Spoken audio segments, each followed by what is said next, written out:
The invitation to my brother David's $1 billion celebration arrived wrapped in gold leaf paper, delivered by a personal courier to our family's modest auto repair shop. Dad barely glanced at it, continuing to work under the hood of a '67 Mustang. "You should go, Mike," he said, his weathered hands expertly adjusting the carburetor. "Your brother went to a lot of trouble to show off his success." Success. That's what David called it when he abandoned our family business 5 years ago to start his tech company. Now, at 32, he was Silicon Valley's newest billionaire, and he never let us forget it. I watched Dad work, admiring how his hands moved with perfect precision despite their age. Reynolds Auto had been in our family for 3 generations. My grandfather started it, my father perfected it, and now, at 28, I was learning its every secret. "Someone has to keep the shop running," I replied, picking up a wrench. "These cars won't fix themselves." Dad straightened up, wiping his hands on his work cloth. For a moment, he looked like he wanted to say something important, but instead just nodded toward the Mustang. "Let's finish this beauty first." The next evening, against my better judgment, I found myself walking into the Valley's most exclusive hotel. David had rented the entire top floor for his celebration. The elevator doors opened to reveal a scene of pure extravagance. Ice sculptures, champagne fountains, and Silicon Valley's elite and designer clothes that cost more than our shop's yearly revenue. "Mike," David's voice boomed across the room. My little brother finally decided to join us. He strode over, glass of champagne in hand, surrounded by his usual entourage. Everything about him screamed new money, from his $10,000 suit to his perfectly whitened teeth. "Where's Dad?" he asked, looking around with exaggerated concern. "Don't tell me he's still tinkering with old cars." "Someone has to run the family business," I said quietly. David laughed too loudly. "Family business? That old shop is an embarrassment." I offered to buy it, modernize it, turn it into something worthwhile, but Dad's too stubborn, too stuck in the past. A few of his tech friends snickered. I felt my face grow hot but kept my voice steady. "That shop put you through college, and look how I repaid that investment." He gestured grandly at the opulent room. "Tech Future is worth $5 billion. I made more money last week than that shop will make in a century." Before I could respond, the hotel's event coordinator approached anxiously. "Mr. Reynolds, there's an issue with the payment processing for tonight's event." "Handle it," David snapped, waving her away. "I'm celebrating my success." I noticed something odd in the coordinator's expression, but David was already launching into his favorite topic, himself. "You know, Mike, it's not too late. I could give you a job at Tech Future. Something entry-level, of course.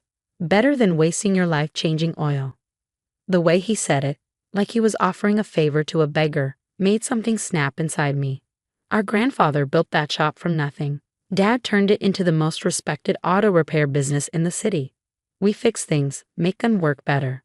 "What exactly does your company do, David?" His smile turned cold. "We're a tech disruptor.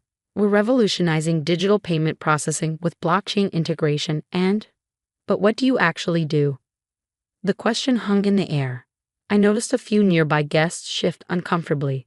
"You wouldn't understand," David said dismissively. "It's beyond your technical expertise." Just then, his phone buzzed. He glanced at it, and for a split second, I saw something flash across his face. Fear. "If you'll excuse me," he said quickly, "business calls." As he hurried away, I couldn't shake the feeling that something wasn't right. Dad had always told me to trust my instincts when working on cars. That same sense was telling me my brother's perfect world was about to crash. I didn't know then how right that instinct would prove to be. The next morning, I arrived at the shop early, as usual. Dad was already there, reading something on his ancient computer with an intensity I'd never seen before. "Tech Future's stock is crashing," he said without looking up.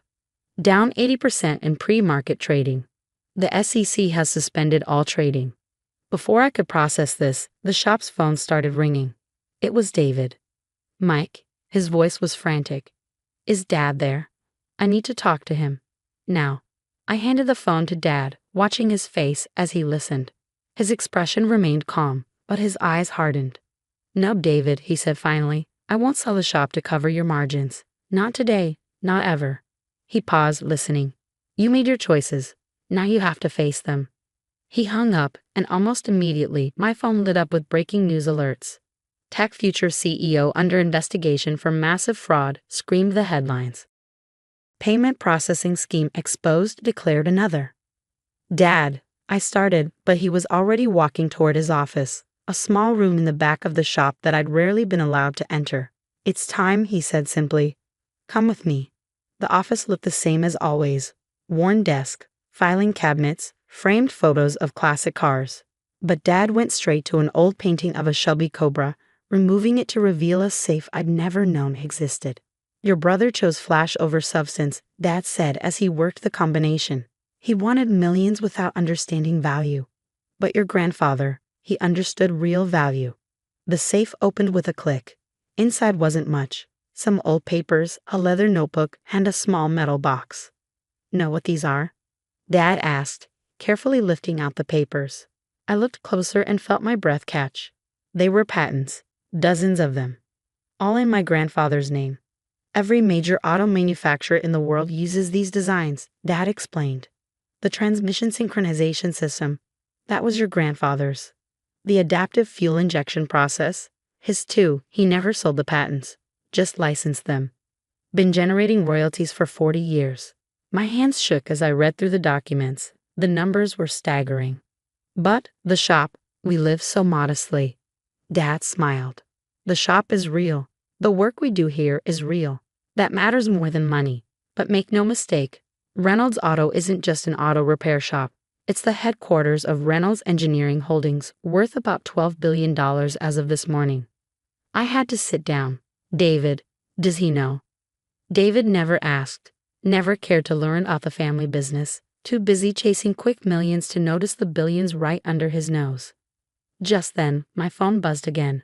Another news alert, Tech Future CEO David Reynolds arrested for securities fraud. Dad picked up the leather notebook. Your grandfather wrote everything down, his designs, his philosophy, his plans for the future. I've added my own notes over the years. It's time you started doing the same. Why now? I managed to ask. Because you were ready? You stayed, you learned, you respected the work. Just like I did with my father. He handed me the notebook. There's more. A lot more. But first, I think your brother might need a reminder about what real value looks like.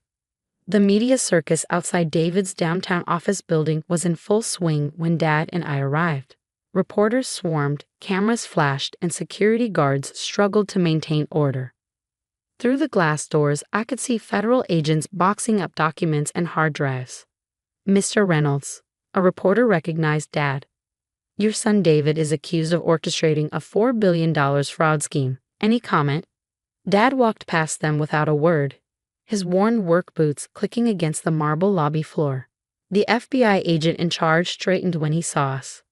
Mr. Reynolds, he said respectfully, we've been trying to reach you.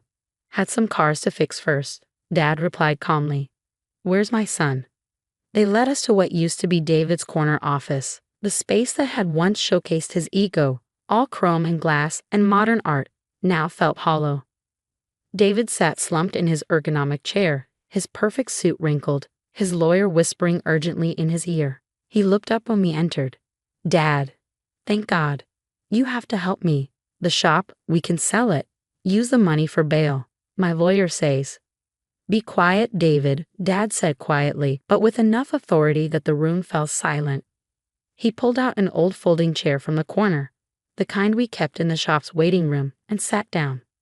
You want to know why I wouldn't sell the shop? Dad continued. Why I never cared about your fancy offices and billion-dollar valuations. He reached into his worn leather jacket and pulled out a document, one of the patents from the safe.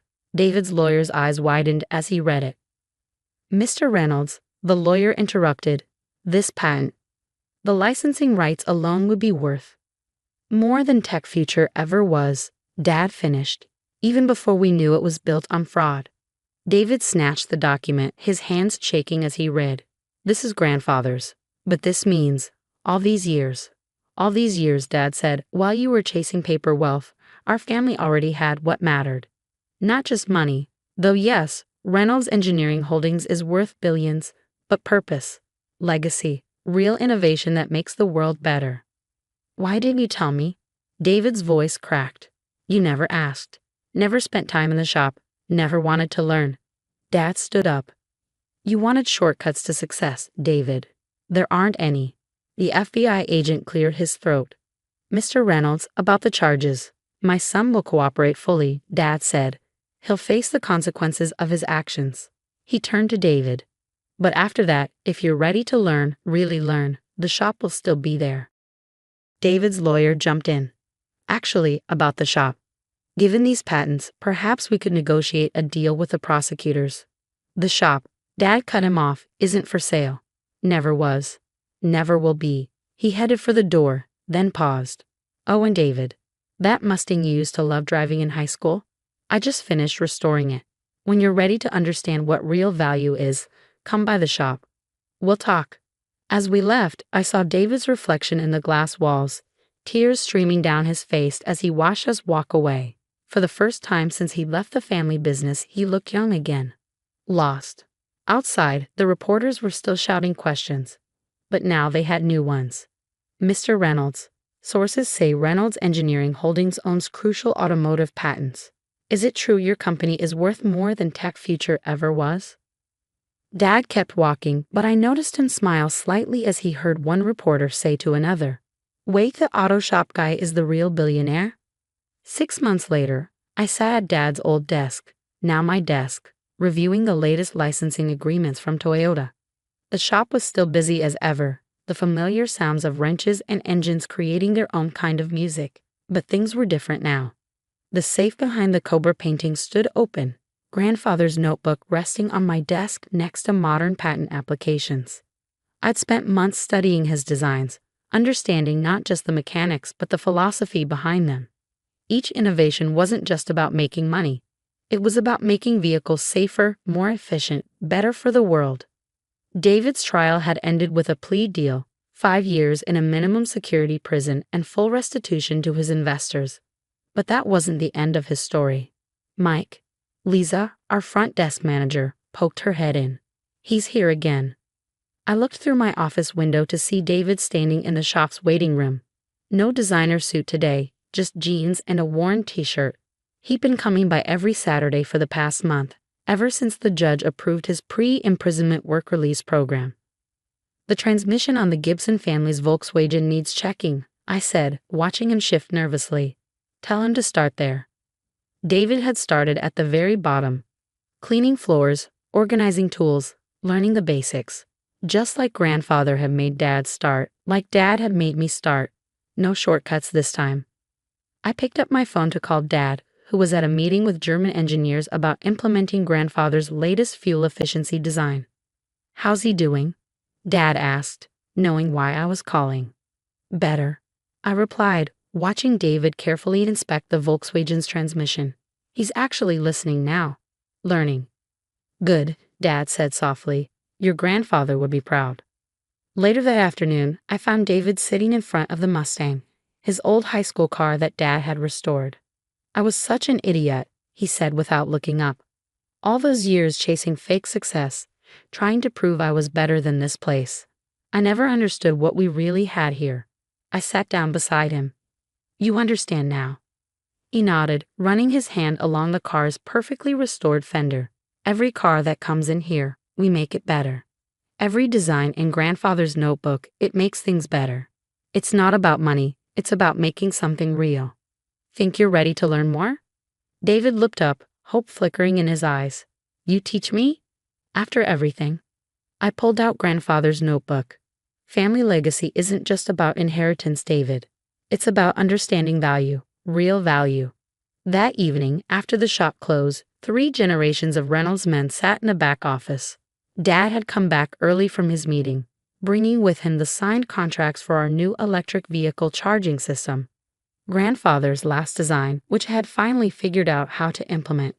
David sat quietly as Dad explained how Grandfather had built everything, how each patent was designed to make vehicles safer, more efficient, more accessible. How the billions in licensing fees were just a side effect of doing good work. I made engines talk, David said suddenly, making us both look at him. Before Tech Future became about stock prices and impressing investors, I actually created something real, software that could diagnose engine problems just by listening to them. but I abandoned it because it wasn't flashy enough. Dad smiled. Grandfather would have loved that idea. It's not too late, I added. The shop could use a good diagnostic system. For the first time in years, I saw my brother's eyes light up with real purpose, not the artificial excitement of stock prices and valuations, but the genuine passion of creating something worthwhile. Today, Reynolds Auto looks much the same from the outside, a family-owned shop dedicated to fixing cars and solving problems. But inside, innovation thrives. David's diagnostic system is revolutionizing how we repair vehicles. Our patent portfolio continues to grow, each new design focused on making transportation better, safer, cleaner. The billions, they're still there, still growing. But like Dad always said, that was never the point. The real value is in the work itself, in the legacy of 3 generations dedicated to doing things right. Last week, a young mechanic fresh out of technical school came looking for a job. I watched David show her around the shop, explaining our philosophy with the same patience Dad had shown us. Remember, I heard him say, anyone can chase money. We chase excellence. Dad stood beside me smiling. Think she's ready to learn about the safe behind the Cobra? I watched her eyes light up as David explained how to properly diagnose an engine problem. Not yet, but she will be. Because that's what real legacy is about, not just preserving wealth, but passing on the understanding of true value. One lesson, one innovation, one person at a time.